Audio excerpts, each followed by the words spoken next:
Ce soir, nous accueillons l'ambassadeur palestinien.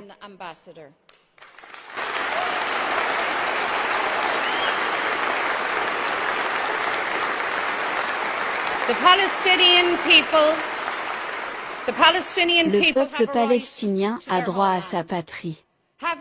Ayant enduré des générations de dépossession, d'occupation, d'oppression, d'apartheid et de violation des droits de l'homme qui devraient ébranler l'humanité. Ce soir, l'enfer règne sur Gaza. Gaza, le cimetière des enfants. La vie d'un enfant est prise toutes les 10 minutes.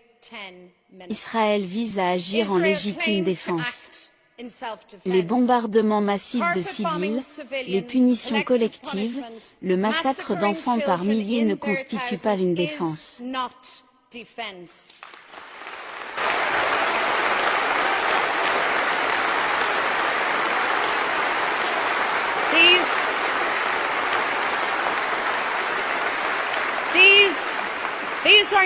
Ce ne sont pas là des réponses justifiables à l'horrible attaque perpétrée par le Hamas le 7 octobre. Le monde voit les actions d'Israéliennes telles qu'elles sont. Barbares, odieux, lâches, crimes de guerre.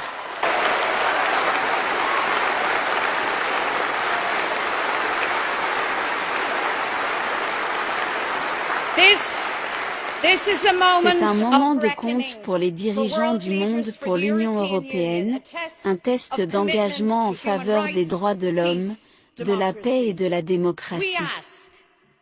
Nous demandons où est la protection du droit international pour chaque enfant tué à Gaza et pour chaque mère gazaoui tenant le corps froid de son enfant mort.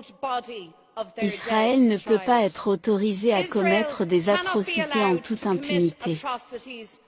Le gouvernement estime que les actions d'Israël ne peuvent être sans conséquences. Je suis d'accord. C'est pourquoi le gouvernement irlandais doit prendre l'initiative de traduire Israël devant la Cour pénale internationale et de renvoyer l'ambassadeur israélien chez lui.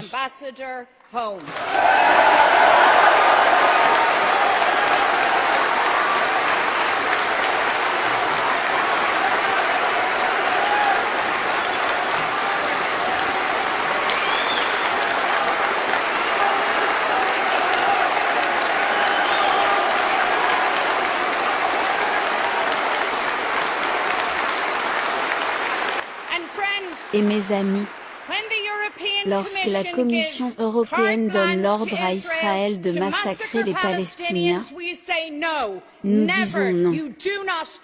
Jamais, vous ne parlez pas pour nous.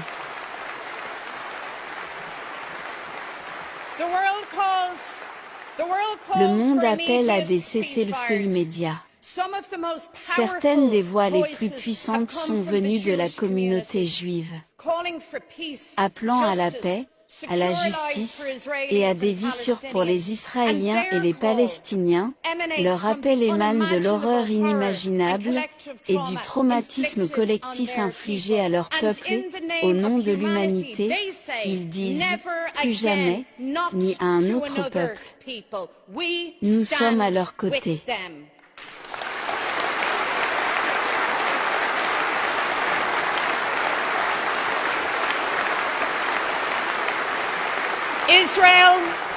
Israël doit arrêter son massacre à Gaza.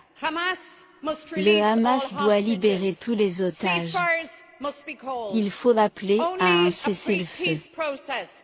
Seul un processus de paix, le dialogue et le droit international peuvent apporter la paix et la liberté aux Palestiniens.